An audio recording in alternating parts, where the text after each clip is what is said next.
On to round number 2. The losers round. Is Jack Rawbone here? Can't see everyone. Go on. He is. Here he is, Jack Rawbone. So Jack Rawbone lost last week. He first requested Harry Potter, which I said was a bit too niche, maybe. And then he requested The In-Betweeners. I said he needs to be more broad.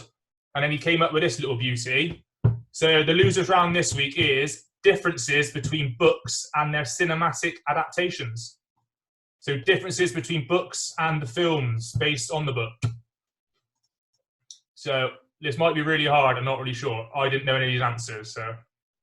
But I didn't read books and I didn't watch films.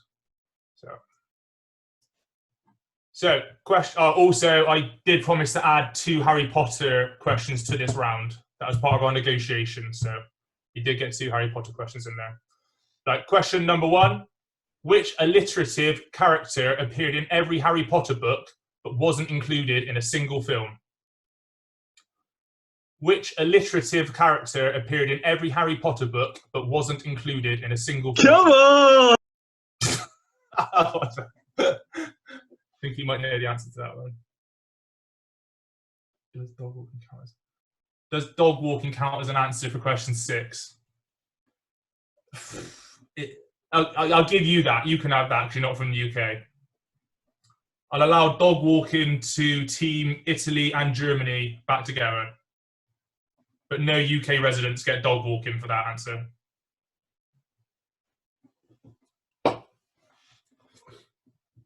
Question number 2. The film Matilda is set in the USA. Which country is the book set in? The film Matilda is set in the USA. Which country is the book set in?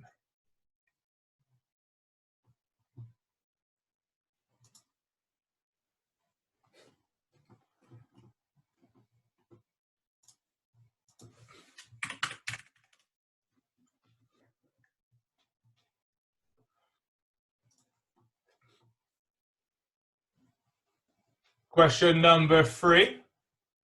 In The Hunchback of Notre Dame, what is the difference between the gargoyles in the film compared to the gargoyles in the book? So in The Hunchback of Notre Dame, what is the difference between the gargoyles in the film version compared to the gargoyles in the book version?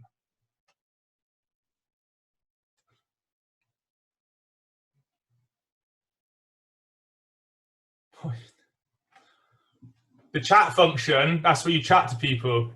So I get messages about the chat function. Do you want me to tell you how to use it? It's like MSN Messenger.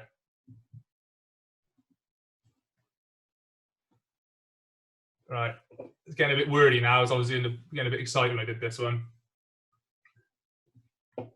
Number 4, in Harry Potter, Sybil Trelawney.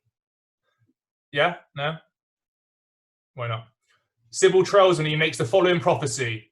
The one with the power to vanquish the Dark Lord approaches. Born to those who have thrice defied him. Born as the 7th month dies. In the film, this leads Voldemort to believe Harry is the chosen one. In the books, they mention one other character who would fit the prophecy. Can you name that character? In Harry Potter, Sybil Trelawney makes the following prophecy. The one with the power to vanquish the Dark Lord approaches. Born to those who have thrice defied him. Born as the 7th month dies. In the film, this leads Voldemort to believe Harry is the chosen one. In the books, they mention one other character who would fit the prophecy. Can you name that character? So I'm looking for a character from Harry Potter.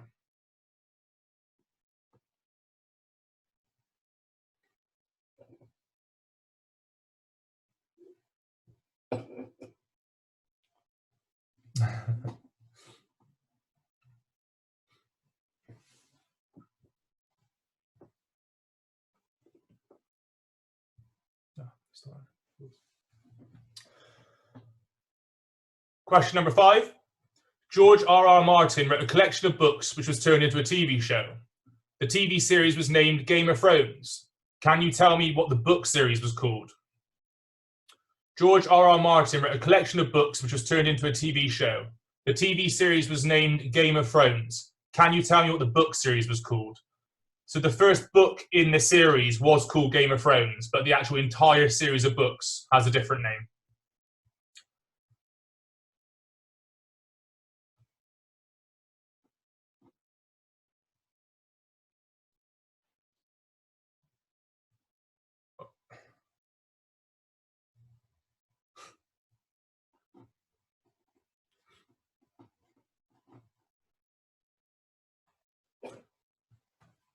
Question number 6.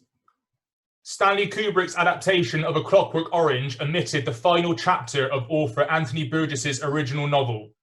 What was the significant plot line regarding the main character, Alex Delarge, that was missing from the end of the film? Stanley Kubrick's adaptation of A Clockwork Orange omitted the final chapter of author Anthony Burgess's original novel. What was the significant plot line regarding the main character, Alex Delarge, that was missing from the end of the film?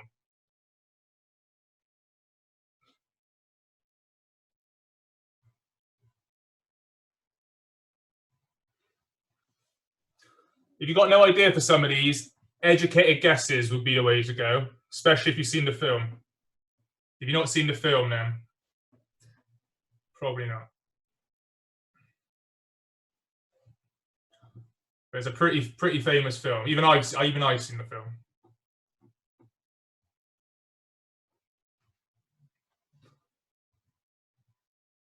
Question number 7. Jodie Picoult's My Sister's Keeper tells a story of a young leukemia patient named Kate, whose parents conceive another daughter, Anna, in order to have an organ donor for their firstborn. Can you tell me the major plot change that is made in the film? Jodie Picoult's My Sister's Keeper tells the story of a young leukemia patient named Kate, whose parents conceive another daughter, Anna, in order to have an organ donor for their firstborn. Can you tell me the major plot change that is made in the film?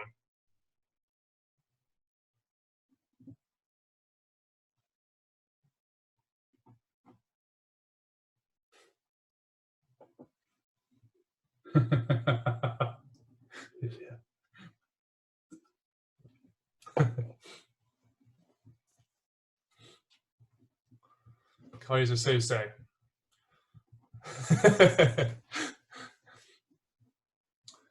Question number 8.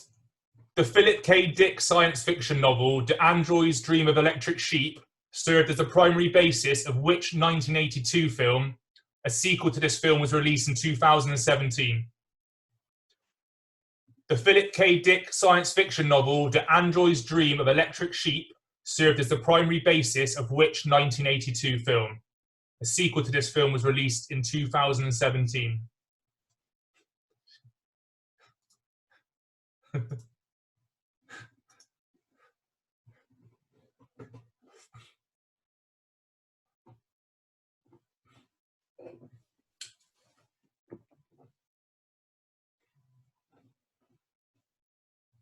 Question number 9. Stephen King's The Shining centers around an author, Jack Torrance. In the novel, Jack is possessed to write about the haunted Overlook Hotel. But in the film, his wife finds that he has been typing what famous phrase repeatedly for hundreds of pages? Stephen King's The Shining centers around an author, Jack Torrance. In the novel, Jack is possessed to write about the haunted Overlook Hotel. But in the film, his wife finds that he has been typing what famous phrase repeatedly for hundreds of pages? When I say famous phrase, the film made the phrase famous.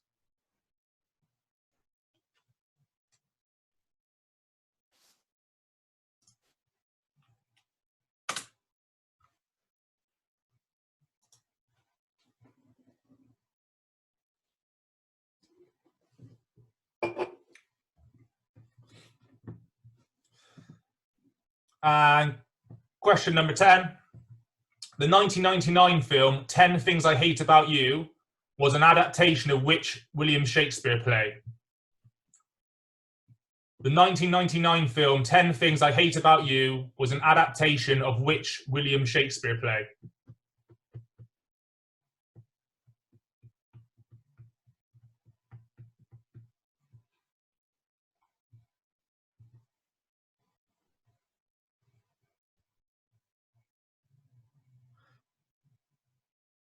Anyone need any of those questions again? Can I have number 8 again, please, mate? Was that a really long one? No, you can have number 8. Oh, you can have that one. So the Philip K. Dick science fiction novel, Do Androids Dream of Electric Sheep, served as the primary basis of which 1982 film? A sequel to this film was released in 2017.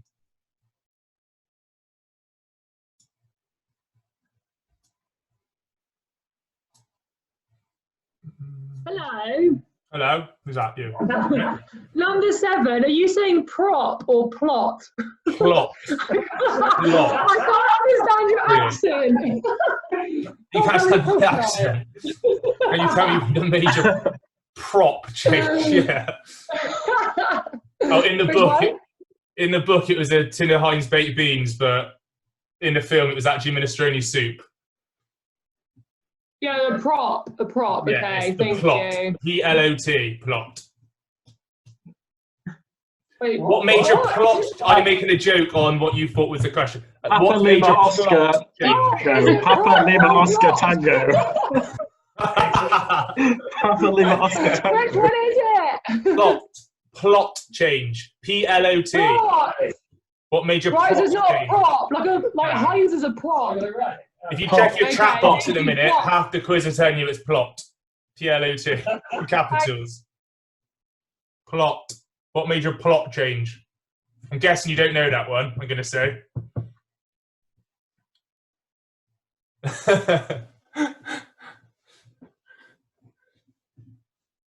Any more? Any more? Hello, Granny Jan. Oh. Can we have number 9 again, please? You may. Stephen King's The Shining centres around an author, Jack Torrance. In the novel, Jack is possessed to write about the haunted Overlook Hotel. But in the film, his wife finds that he has been typing what famous phrase repeatedly for hundreds of pages? Can we have 2 as well, please, Rob? Okay. The film Matilda is set in the USA. Is that Which country is the book set in? What country is Matilda the book set in?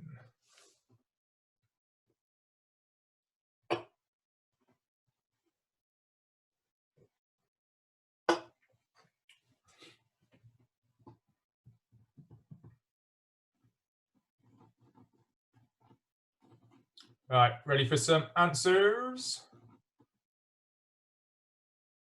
Everyone looks pretty ready, I think. Ready? Yeah. Yeah, cool, right. Question number 1, the Harry Potter character that was in every book but not in a single film, that was Peeves the Poltergeist, or Peeves the Poltergeist. Apparently Rick Mayall filmed a scene for the Philosopher's Stone, but it was cut from the film. Matilda, set in the USA in the film, but the book is set in England. So England is the answer. Number 3, the difference between the gargoyles in the film version compared to the gargoyles in the book version. They can walk and talk in the film version. In the book, they are gargoyles, so they can't do that. They can sing too. In the film or the book? The book. Both, I think. Oh yeah, nah, don't think all that. What happens They if can you've walk. got They can. I'm moved? looking for. They can walk. Oh, just the moving one is enough. Yeah, it's just what's the film. What are they like in the film version? Yeah. So in the film, they can walk, talk. They're alive. I'd accept they're alive, and they can sing in the book version as well, apparently. But they can't. They can only sing in the book version. They didn't do anything, did they? They don't sing in the book. They only sing in the film. Perfect. Sorry, I Right, just wanted to clarify that. Cool. Thank you. Yeah. So they don't move or do anything in the book. In the film, they can walk and talk and do that stuff. We could also play cards in the film. They can also. Is there anything else they can do? Charm me. Question number 4. The prophecy from Harry Potter. So Voldemort thought that Harry was the chosen one. There was one other character who could possibly have been the chosen one, and that's Neville Longbottom. Neville Longbottom is the answer for that. Question number 5. The Game of Thrones TV series. What are the books called? It's A Song of Ice and Fire. A Song of Ice and Fire.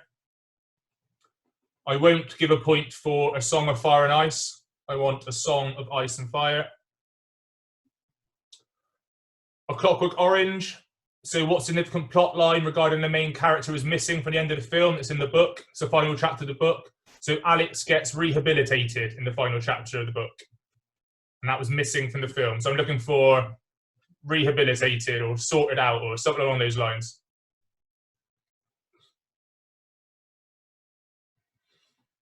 At the end of the film, it looks like he's been rehabilitated, but then he has a couple of flashbacks and clearly he's still on it.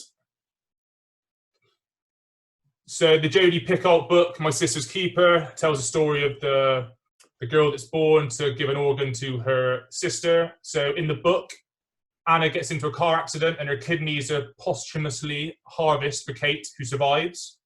But in the film, they reverse the fate. So Kate ends up succumbing to her illness as she refuses to accept Anna's organs.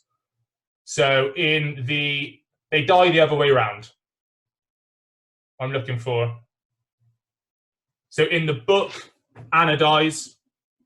In the film, Kate dies. There's something along those lines.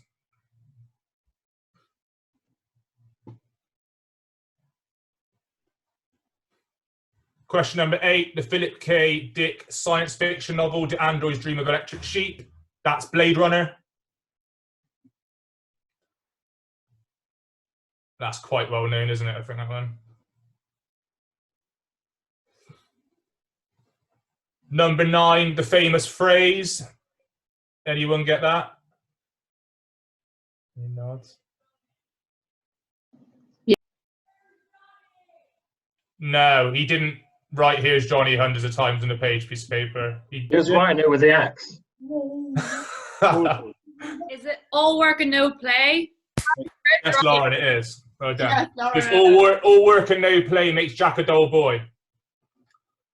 The line "Here's Johnny" actually isn't in the book either, but he didn't write that hundreds of times into his paper. He just came in and did that, didn't he? Here's Johnny. So I'm looking for all work and no play makes Jack a dull boy. And question number 10, the film 10 Things I Hate About You. That was an adaptation of The Taming of a Shrew. The Taming of a Shrew. It's quite interesting. Didn't hear that either.